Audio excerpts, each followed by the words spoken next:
O Trilhas da Democracia dá continuidade à série comemorativa das 200 edições do programa, entrevistando hoje o pastor da Igreja Batista do Caminho, deputado federal eleito pelo PSOL do Rio de Janeiro, um dos vice-líderes do governo Lula na Câmara dos Deputados, Henrique Vieira. Henrique, seja muito bem-vindo ao Trilhas da Democracia. É um prazer enorme recebê-lo nesse espaço de discussão e defesa da democracia e dos direitos humanos. Seja muito bem-vindo, Henrique. Muito obrigado. Eu que fico feliz de participar desse programa tão importante. Só para avisar que está travando de vez em quando. Não sei se o problema é aqui ou se o problema é aí. Henrique, deputado Henrique Vieira, eu tinha uma pergunta inicial a fazer, só que eu acabei de abrir essa entrevista, está sendo gravada no dia 7 de março, às 10 horas da manhã, e eu acabei de abrir um site de notícias e acaba de ser divulgada a informação de que um livro do Emicida, o livro infantil do Emicida, intitulado Amoras, foi vandalizado numa escola pública, numa escola particular, numa escola privada de Salvador, de ensino fundamental. As fotos constam da matéria, eu não vou ficar pormenorizando aqui os comentários, mas são comentários de intolerância. O simples fato de você, num livro de uma biblioteca, tomar nota, escrever, fazer comentários, no livro já diz muito, né? Mas são vários as referências, as indicações de trechos da Bíblia que devem ser lidos à medida em que vão se passando as páginas, né? Mas logo no início, né, e gostaria de te ouvir a tua opinião acerca do que representa, do que expressa um ato como esse, pegando só como exemplo a primeira página do livro, que é a dedicatória do Emicida, dedicado a Estela, a primeira pessoa que vi salvar o mundo, e os pais, pai ou mãe, né, de uma criança da escola, fez o seguinte comentário escrito à caneta: antes de começar essa leitura, leiam ou peçam para lerem, eu estou lendo como está escrito aqui, o Salmo 115, 4, 8. Deputado, o que significa, o que expressa um ato como esse, que é claramente, foi vandalizado um livro e fazendo-se referências a trechos da Bíblia, num livro que procura, voltado para crianças de 5 anos, é um livro infantil, que apresenta a história dos orixás, de lideranças como Martin Luther King, referências ao continente africano, o surgimento da raça humana no continente africano, etc. O que expressa esse ato? Por favor. Certo. Esse ato expressa uma religiosidade que é profundamente, historicamente marcada não só pela intolerância, mas, sobretudo, pelo racismo. Existe um cristianismo hegemônico profundamente vinculado à colonização, ao eurocentrismo e à repulsa e aversão à diversidade e repulsa e aversão seletiva e prioritariamente com relação à africanidade, às manifestações da cultura e da espiritualidade do continente africano. Não é exatamente, tristemente, uma novidade. Existe um cristianismo hegemônico que carrega essa marca da colonização, essa marca da escravidão, essa marca da intolerância, da indisponibilidade completa ao diálogo e ao aprendizado. e essa intolerância muito atravessada pelo racismo. Inclusive, o próprio protestantismo brasileiro, basicamente derivado dos Estados Unidos, muitas vezes do sul escravocrata, racista dos Estados Unidos, também carrega esses símbolos, esses signos, que não conseguem dialogar, que não conseguem respeitar, que não conseguem valorizar a espiritualidade, a religiosidade dos outros, especialmente quando essa espiritualidade é derivada da África. Daí ganha um contorno de batalha espiritual, de guerra espiritual, de um inimigo que precisa ser derrotado, ser repreendido. Então, esse modelo religioso forma emoções assim, forma afetos assim, forma sensações assim e forma atitudes assim, intolerantes, preconceituosas, insensíveis e racistas. E toda leitura da Bíblia é feita por essa lente. Os textos vão ser recortados, descontextualizados e vão servir de base, de estímulo para justificar esse tipo de comportamento que, insisto, não consegue respeitar a diversidade e olha para aquilo que tem a ver com a África e com o pensamento negro, com a espiritualidade negra, e vê como alguma coisa inimiga que precisa ser derrotada. Então, respondendo a sua pergunta, é manifestação de uma religiosidade que forma e estimula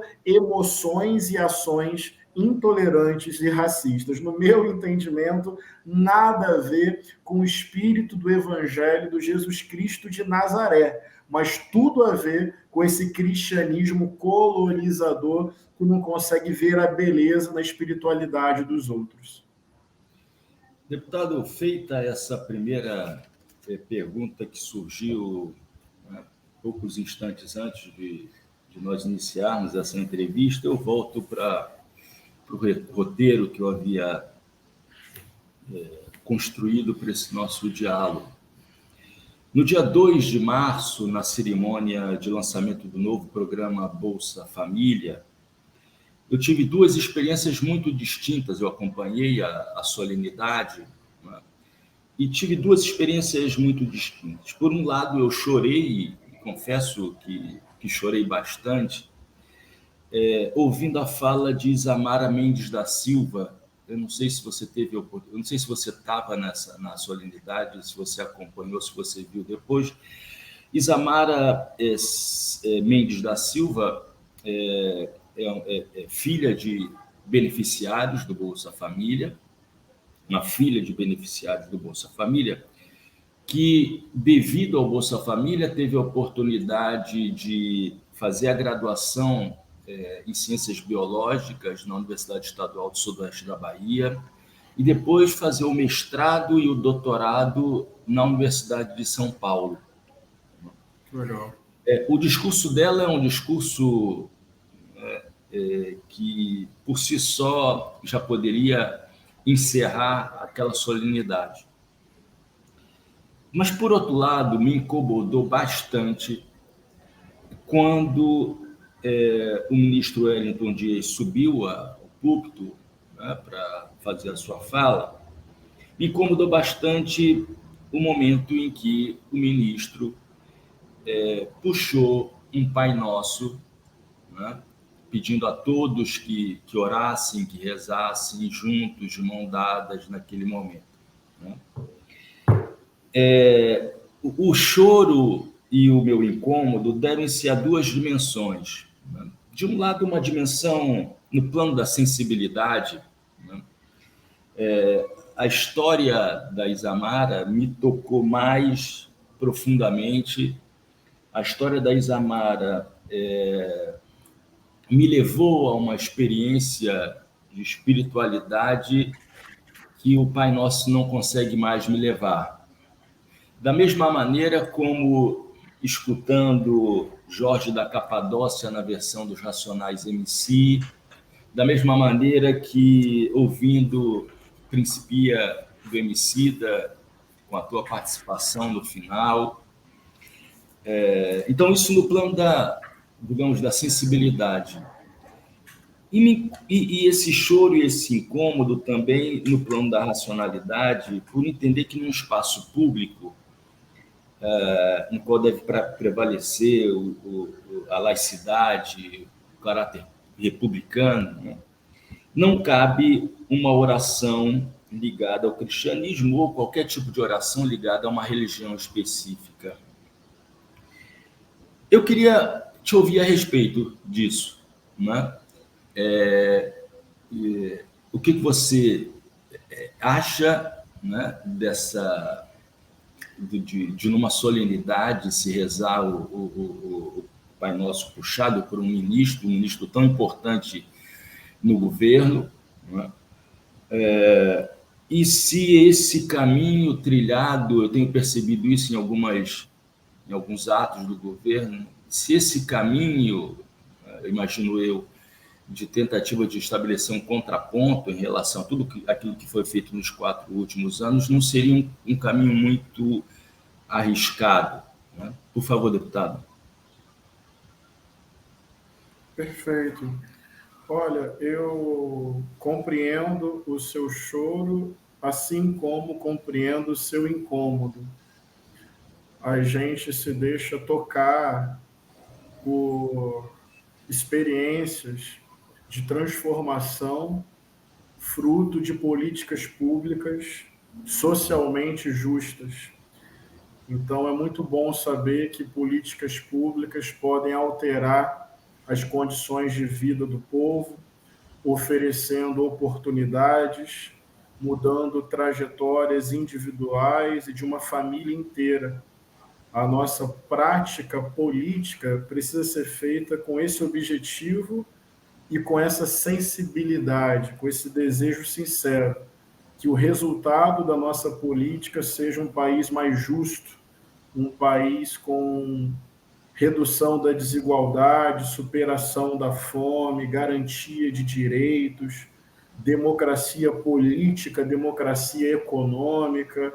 Então, a história que você contou, enquanto você contava, eu visualizava e meu coração se alegrava.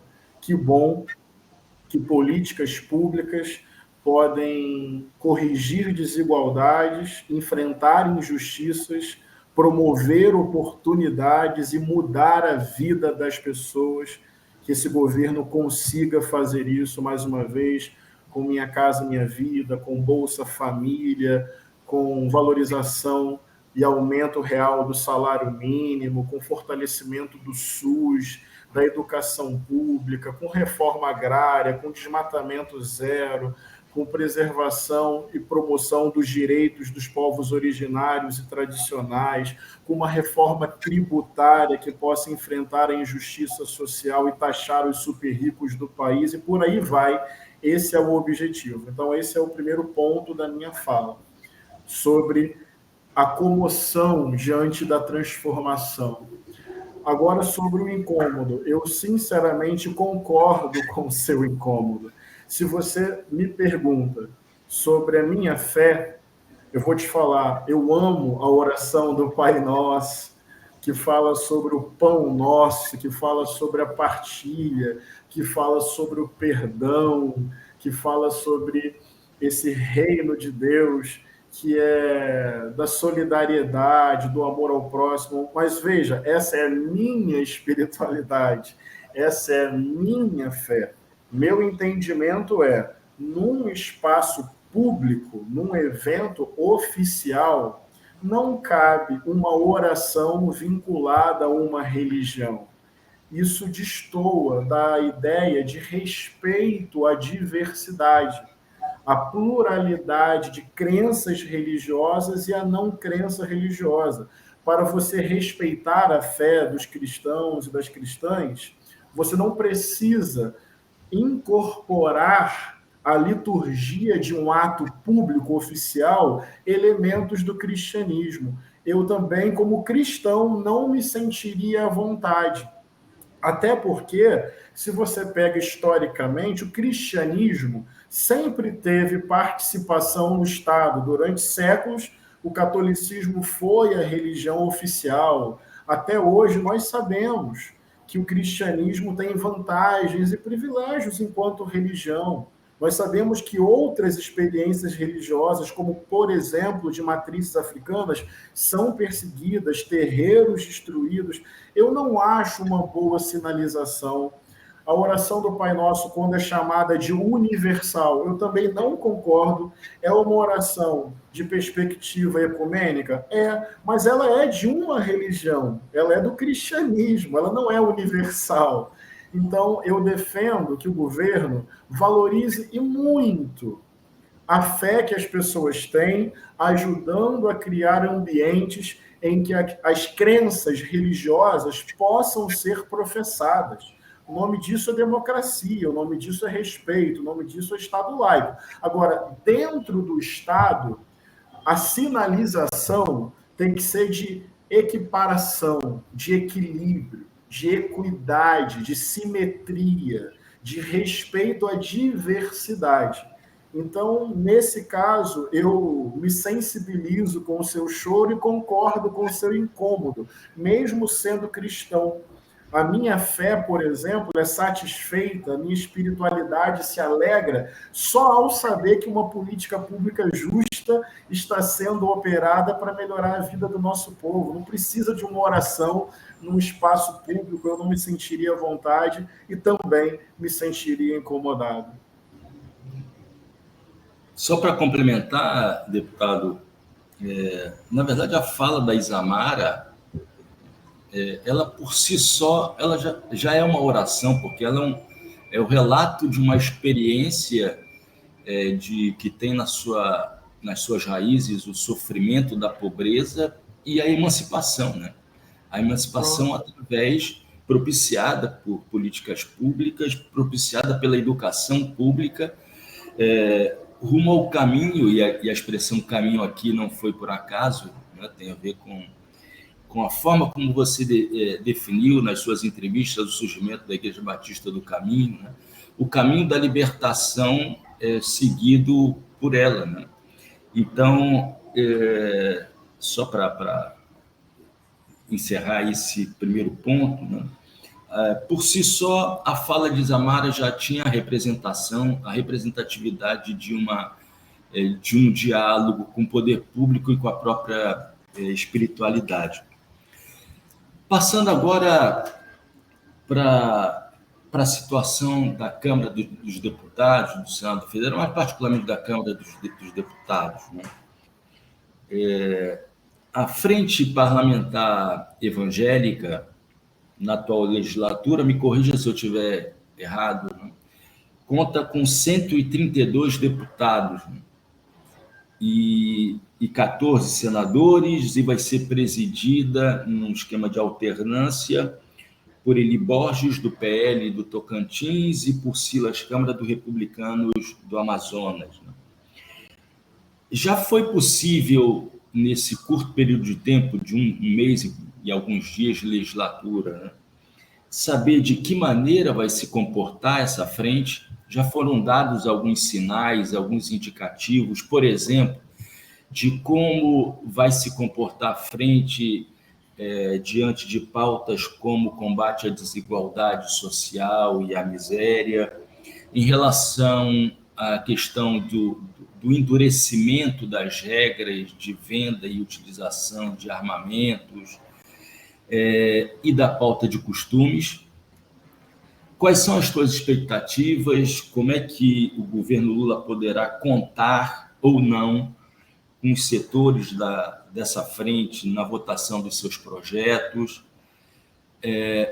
Para encerrar, o bolsonarismo continuará sendo hegemônico dentro dessa frente, ou nas suas brechas, nas suas contradições internas, há espaço para avançar em alguns projetos, digamos, mais claramente democráticos, populares, republicanos, etc.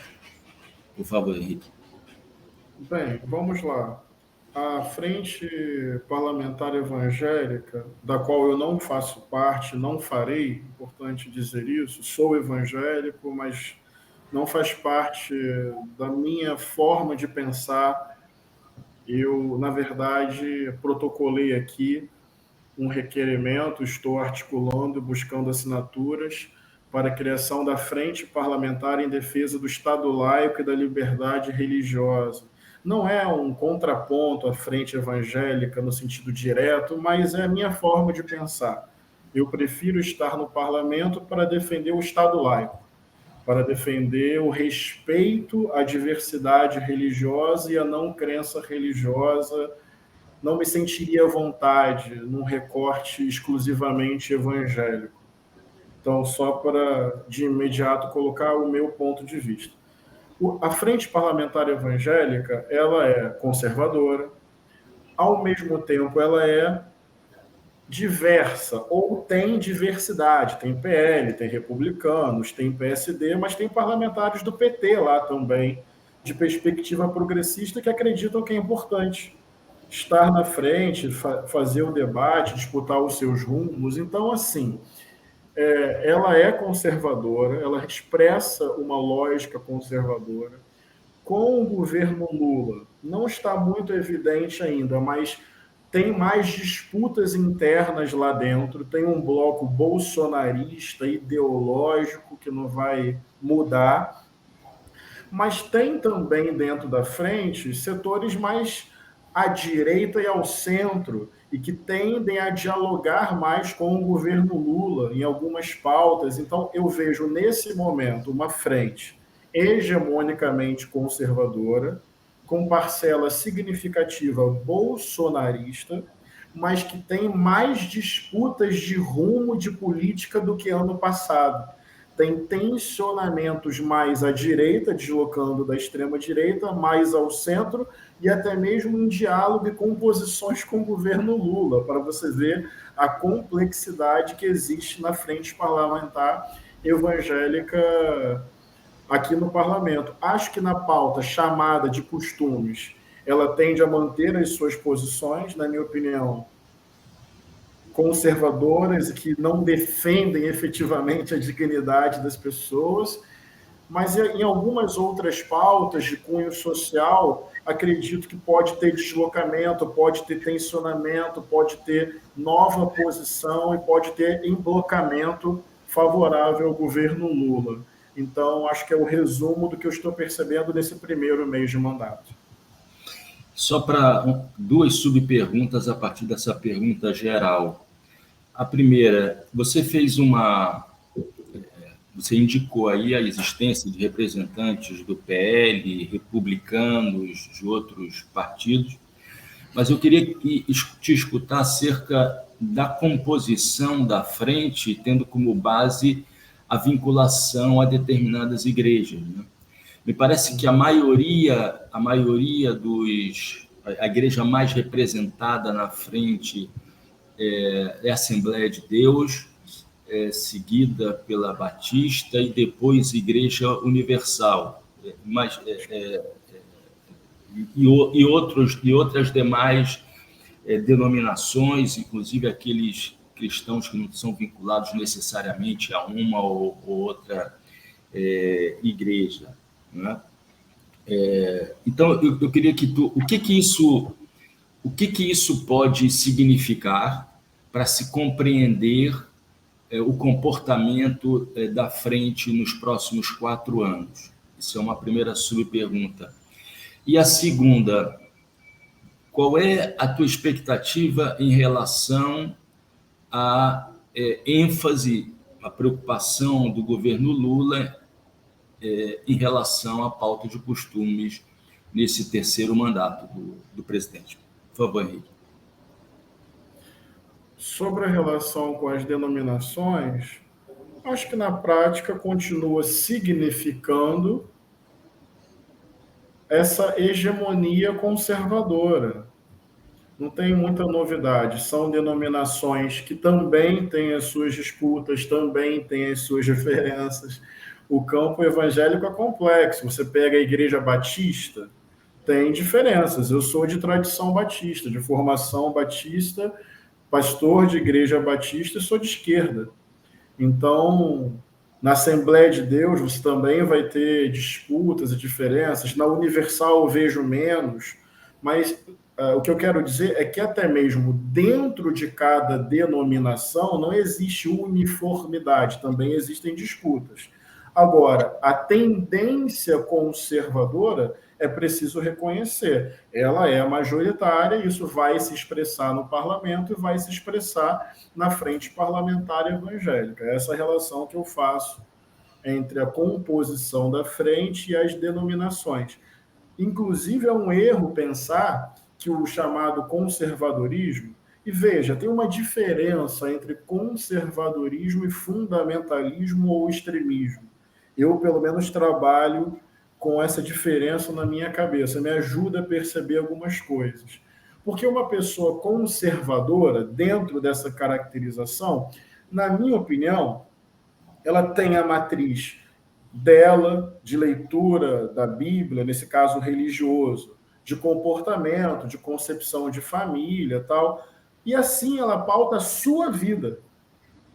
Ela não transforma isso necessariamente num projeto de poder que quer se infiltrar no Estado, influenciar a legislação, controlar a vida das pessoas. É possível ter, na minha opinião, bons e frutíferos debates com pessoas conservadoras. Não sou conservador, não é a minha formação teológica, não é a minha formação política, mas não sei se eu me faço entender. Dá para dialogar na diferença. Agora, quando o conservadorismo ganha contorno de intolerância, de indisponibilidade à escuta, de projeto de poder, de querer pegar o seu conservadorismo e transformar em constituição, política pública, aí o conservadorismo vai se transformando em fundamentalismo e extremismo. Isso pode terminar com feminicídio, pode terminar com destruição de terreiro, isso pode redundar em múltiplas violências e violações. Só para poder criar alguma diferença que nos ajuda a entender a complexidade da realidade, entender com quem não tem diálogo e com quem tem diálogo. É importante fazer essa diferenciação na minha cabeça. Sobre o governo Lula, ainda estou para entender essas movimentações.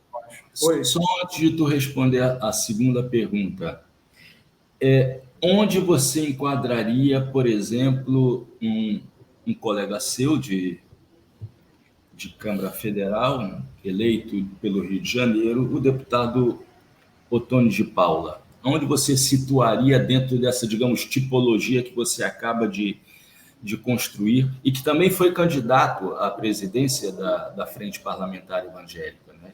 E não acabou perdendo para Eli Borges e Silas Câmara. Onde você situaria Ottoni de Paula?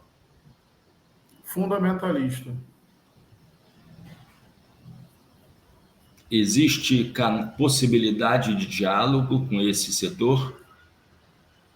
Com o setor fundamentalista, eu vejo menos possibilidade de diálogo. Com conservadores, eu acho que dá para dialogar. Não estou dizendo concordar, estou dizendo dialogar.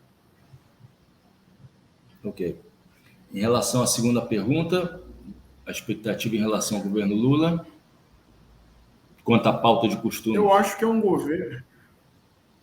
Pois é, pauta de costumes, até esse termo eu fico refletindo sobre ele. Porque, no fundo, você debater os direitos das mulheres tem a ver com vida, tem a ver com integridade física, tem a ver com garantia de direitos, tem a ver com acesso ao mercado de trabalho, tem a ver com valorização salarial. Às vezes, você fala pauta de costumes, nós falarmos isso, parece que nós estamos falando só de uma dimensão comportamental. O Brasil é um país dos que mais mata mulheres no mundo, feminicídio. É muito mais do que comportamento. Falar da luta feminista, que as mulheres, obviamente, são protagonistas, é falar de vida, é falar de menos morte, é falar de garantia de proteção, é falar de acesso a direitos. Você falar de diversidade sexual, vou te falar, no mesmo recorte. Porque você tem no Brasil, olha que complexo, o país que mais consome pornografia trans e que mais mata transexuais e travestis no mundo. Entende? Então, eu gosto de trazer o termo pauta de costumes para, olha, estamos falando de vida, de dignidade humana, de não violência, de preservação da integridade física das pessoas. Óbvio que tem debates morais, éticos e comportamentais, e podemos enfrentá-los, mas tem a ver com vida e dignidade humana. Eu acho que o governo Lula é um governo de disputa. O governo Bolsonaro, o anterior, ele era um governo inimigo das mulheres, inimigo do povo negro, inimigo das LGBTQIA+. Era um governo promotor e indutor da morte, na minha opinião. O governo Lula é outra página, é outra frequência, é outra perspectiva. Então você vê a Aniele Franco no Ministério da Igualdade Racial, você vê Silvio Almeida no Ministério dos Direitos Humanos, você vê a Nízia no Ministério da Saúde, você vê uma outra linha de política pública. Agora, não tem ingenuidade. É um governo que vai promover avanços, já mudou a linha, já incorporou pauta das mulheres, das LGBTs, dos quilombolas, dos negros, mas vai ser tensionado o tempo inteiro por conservadores e atacado por fundamentalistas e extremistas. Então eu vejo agora uma linha de avanço, mas um avanço sem ingenuidade, que precisa de muita mobilização popular para poder garantir que esse avanço de fato se concretiza. Então, acho que é um governo que dá boas sinalizações, mas que vai fazer composições e mediações o tempo inteiro. Mas, pelo menos, temos uma disputa e um espaço para ser ocupado. Henrique, a gente não tem espaço aqui, quer dizer, agora a gente entra numa outra parte da entrevista, mas eu queria só te ouvir acerca da seguinte observação. A reflexão que você fez sobre a necessidade de complexificação da ideia de pauta de costumes, né? Valeria também para a ideia de pautas identitárias, quer dizer, reduzir a ideia de identitarismo, de pautas identitárias apenas a uma dimensão subjetiva, não cairia também no mesmo equívoco de se esquecer, né, da vida concreta de determinados sujeitos sociais históricos? Mas absolutamente. A minha abordagem das chamadas pautas identitárias não é nada subjetiva e abstrata. Tem a ver com concretude, com materialidade, com classe social. Falar sobre a pauta negra é falar sobre economia, é falar sobre o sistema tributário brasileiro, é falar sobre acesso ao SUS, é falar sobre empregabilidade, é falar sobre política de moradia, de saneamento básico, é falar sobre a violência obstétrica, que é operada historicamente contra mulheres negras. Falar sobre a pauta das mulheres também é falar sobre empregabilidade, falar sobre renda, falar sobre valorização salarial. Então, tanto gênero quanto raça, a dimensão negra, indígena e das mulheres, na minha leitura e na minha militância, isso passa por um atravessamento da dimensão de classe e das disputas econômicas e sociais. Tem concretude, né? Então, essa é a abordagem que eu faço sobre as chamadas pautas identitárias. Tudo tem a ver com casa, comida, alimento, remédio, saúde, economia. Uma abordagem interseccional, né? Exatamente. Henrique, eu vou reproduzir uma pergunta que eu escutei em 2019, feita por um pastor, e gostaria que você respondesse essa pergunta. A pergunta foi a seguinte: como lidar com o conservadorismo das igrejas? Como resgatar a essência mais emancipadora do Evangelho? Discutir a pauta racial, de gênero, da justiça social que pulsa no Evangelho, mas vista de maneira indiferente pelas igrejas evangélicas. Essa pergunta foi feita por você, né, numa entrevista em outubro de 2019, para dizer como e por que você tomou o caminho da criação da Igreja Batista do Caminho. Então, foi, na verdade, o início de uma resposta tua à pergunta que foi feita pelo entrevistador, pelo repórter, querendo saber como é que se deu a construção da Igreja Batista do Caminho. E eu te reponho essa pergunta que você fez para responder essa pergunta.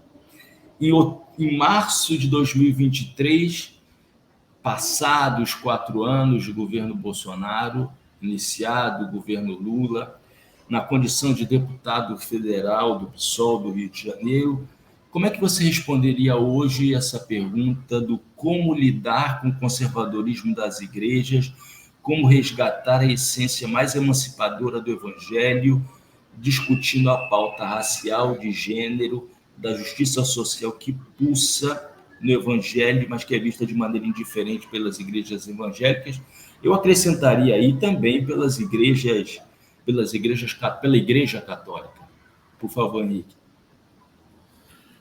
Certo, essa tarefa das nossas vidas, da minha vida, não existe uma receita, existe um caminho, existe uma experiência. Primeiro, eu avalio que nós não podemos generalizar o campo evangélico e assim criar um estigma e descartar as pessoas. Não podemos cair nesse erro. Não significa recuar diante dos fundamentalistas, mas significa entender que a vida é complexa e que é preciso não generalizar, não estigmatizar, não inviabilizar o espaço do diálogo, da escuta e da convivência. Esse é o primeiro ponto.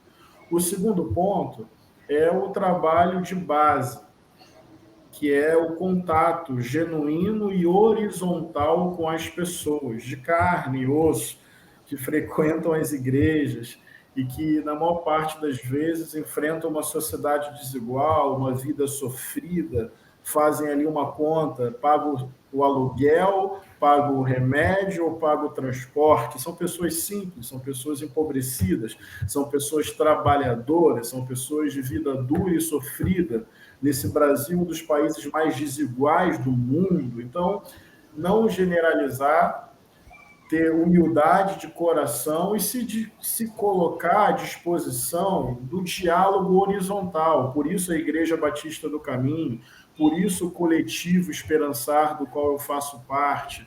E o terceiro aspecto, não generalizar, se colocar na convivência com humildade de coração, capacidade de escuta e de diálogo. Existe um elemento muito importante dentro da vivência evangélica e cristã como um todo, que é a Bíblia. É retomar a leitura popular, comunitária, circular da Bíblia e disputar, no bom sentido aqui, a memória e o sentido de quem é Jesus. Então, dialogar com o povo que tem a Bíblia debaixo do braço significa dialogar sobre a Bíblia, significa resgatar uma leitura da Bíblia a partir dos pobres, a partir da justiça, a partir da solidariedade, a partir da centralidade do amor ao próximo, que é o cerne da mensagem do Senhor Jesus. Então, não generalizar, conviver, fazer trabalho de base, leitura popular e comunitária da Bíblia. E, a partir disso, as lutas pelas coisas concretas da vida. É a creche que não funciona, é o posto de saúde que precisa ser melhor, é o transporte público que é ineficiente, que é caro, é o direito à moradia e o saneamento básico. é a vida da nossa juventude, a partir também das demandas concretas e articulando, a partir da fé, uma agenda de cidadania, de solidariedade. Então, esse é um caminho que a gente tem, mas que, como diz o poeta, caminhante, não há caminho. O caminho se faz ao caminhar. Então, tem que fazer e viver as experiências. Agora, sem ingenuidade, eu também quero poder falar sobre isso. Usando um pouco do pensamento marxista, que me forma também, as ideias dominantes de uma época são as ideias da classe dominante desta época. Não é uma disputa simples. Às vezes as pessoas nos perguntam, nós, cristãos progressistas, mas vocês não estão fazendo nada? A realidade não está mudando? Como se fosse só uma questão de vontade e desempenho. Não. Existe uma realidade objetiva. Existe um capitalismo neoliberal global. Existem super igrejas política e economicamente poderosas. Existem meios de comunicação de massa que foram tomados por fundamentalistas. Então, a capacidade que o fundamentalismo tem de reverberar as suas ideias, capacidade material, objetiva, econômica, midiática, é infinitamente maior do que a nossa. Isso não é uma questão de incompetência nossa, é uma questão objetiva, material. Luta de classes tem a ver com o fato do fundamentalismo cristão se ajustar a uma lógica capitalista neoliberal, e é contra isso que a gente luta. Então é importante dizer que essa disputa é necessária, mas para que as pessoas entendam que não é só uma questão de vontade e de eficiência, que a vida é complexa e a disputa se dá em patamares bem gigantescos e difíceis. Henrique, já que você falou de Marx, do marxismo, eu queria te fazer uma pergunta imbuída do espírito de um dos maiores marxistas do século XX, que foi Antônio Gramsci. Nos anos 60, 70, 80, né, foi travada uma verdadeira luta por hegemonia dentro da Igreja Católica. A teologia da libertação, as comunidades eclesiais de base, toda aquela experiência que foi impulsionada, potencializada pelo papado de João 23 e que teve uma repercussão muito forte na América Latina, no Brasil. É possível ver claramente uma disputa, né, por valores dentro da Igreja Católica. Olhando hoje para uma outra igreja, ou para outras igrejas, que são as igrejas evangélicas, você vê a possibilidade de uma luta por hegemonia dentro das igrejas evangélicas, sabendo-se que uma das grandes diferenças existentes entre o catolicismo e, eu vou falar o termo impreciso, protestantismo, porque, na verdade, as igrejas, como você mesmo reconhece, né, existe um setor protestante nas igrejas evangélicas, mas existem outras que são neopentecostais, que é uma outra história, né? Então, levando em conta essa diferença, né, da centralização das igrejas, da Igreja Católica e da descentralização das igrejas neopentecostais, protestantes, né? É possível pensar numa luta por hegemonia dentro das igrejas evangélicas, ou o caminho é esse da criação de sempre da criação de uma nova igreja, como a que, por exemplo, você criou?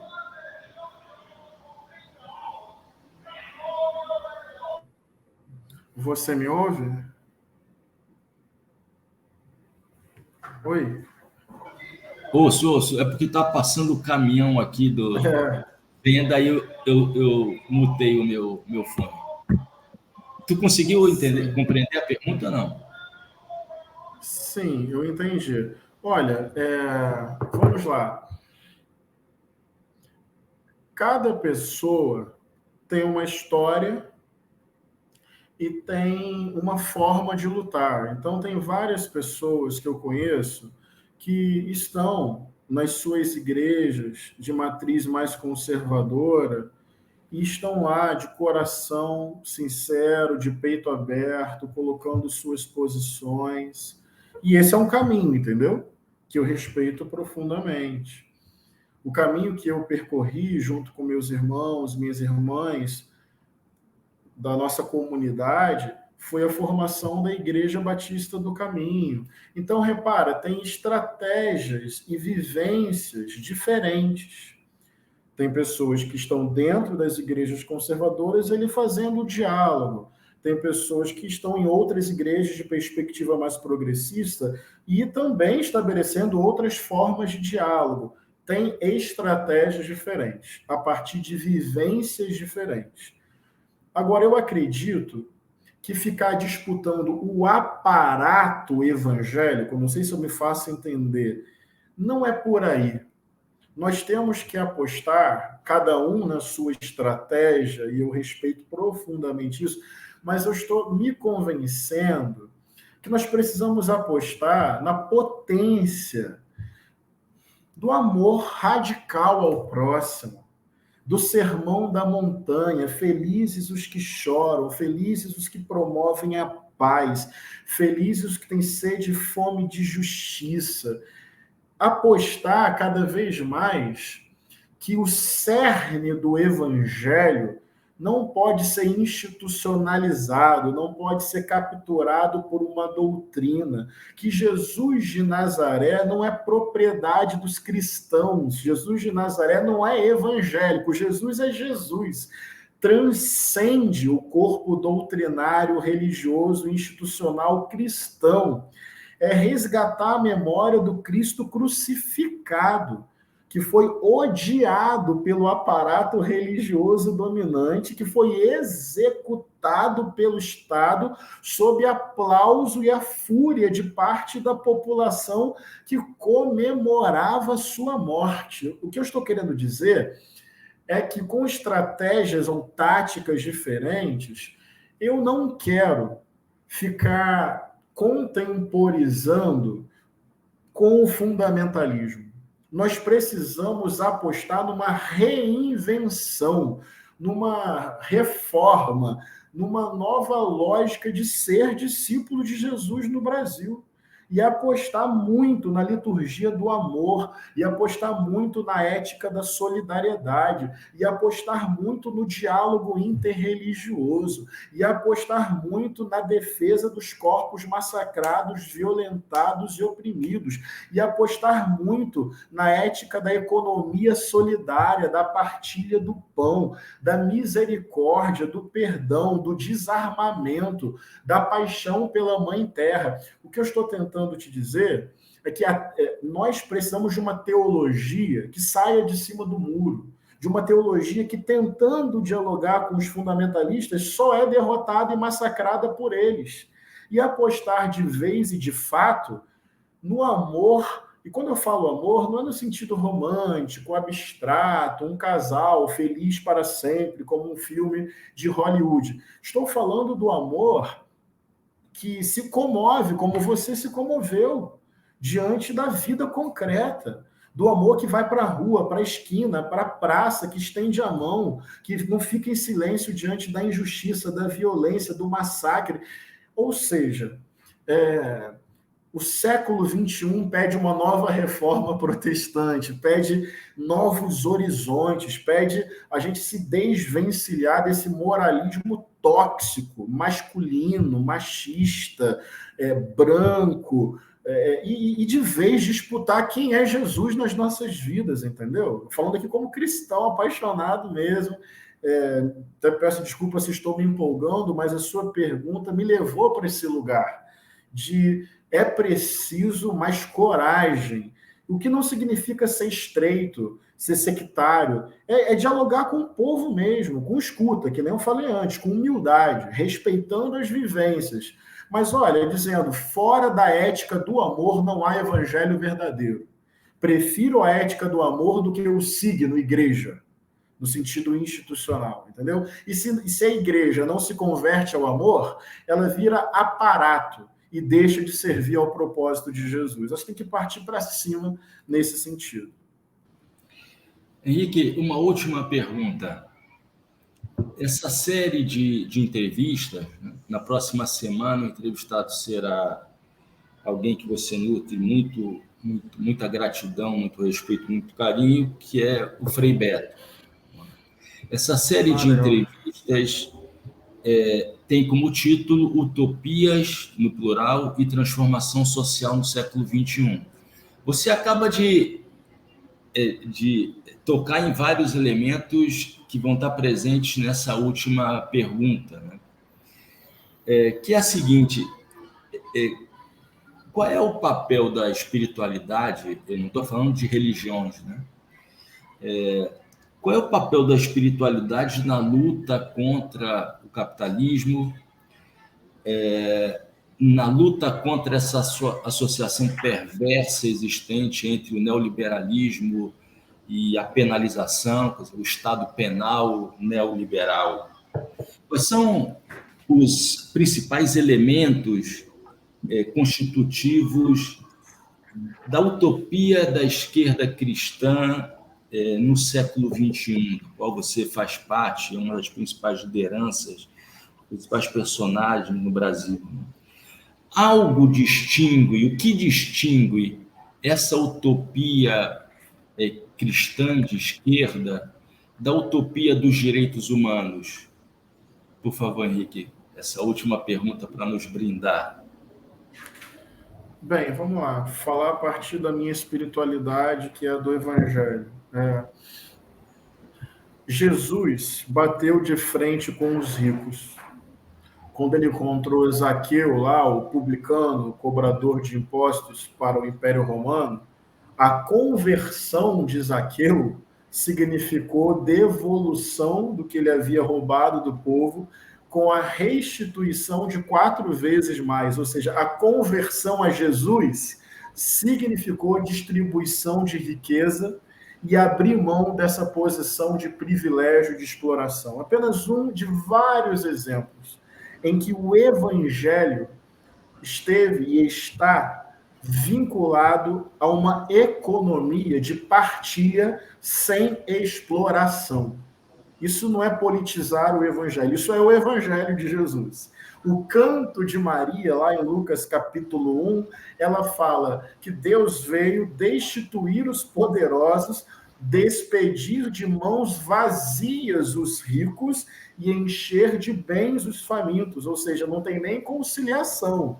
Para acabar com a pobreza compartilhada, tem que acabar com a riqueza acumulada. Então, animado pelo espírito do Evangelho, não vejo compatibilidade entre ética de Jesus e o espírito do capitalismo.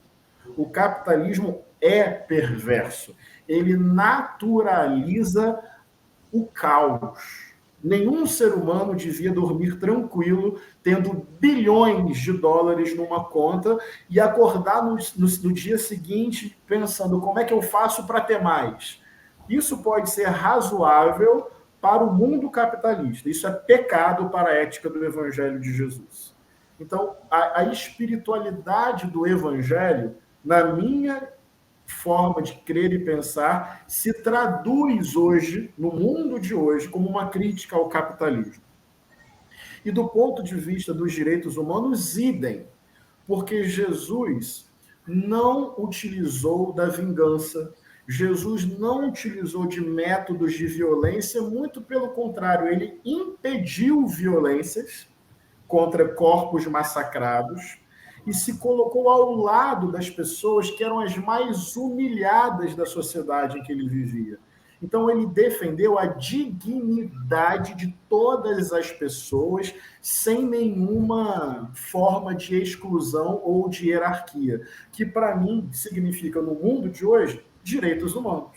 Significa defender a dignidade de todas as pessoas sem nenhuma hierarquia.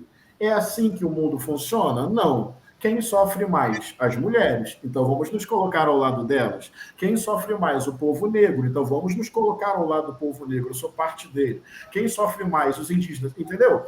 Defender a dignidade de todas as pessoas significa prioritariamente estar ao lado das pessoas que não têm a sua dignidade respeitada, né? Então, tanto do ponto de vista econômico, quanto do ponto de vista dos direitos humanos, a espiritualidade, na minha compreensão, deve ser um vento, uma brisa, um sopro em favor da emancipação econômica e o fim da exploração, e da emancipação em todas as áreas, para que nenhum ser humano seja violentado, desprestigiado, oprimido por ser quem é.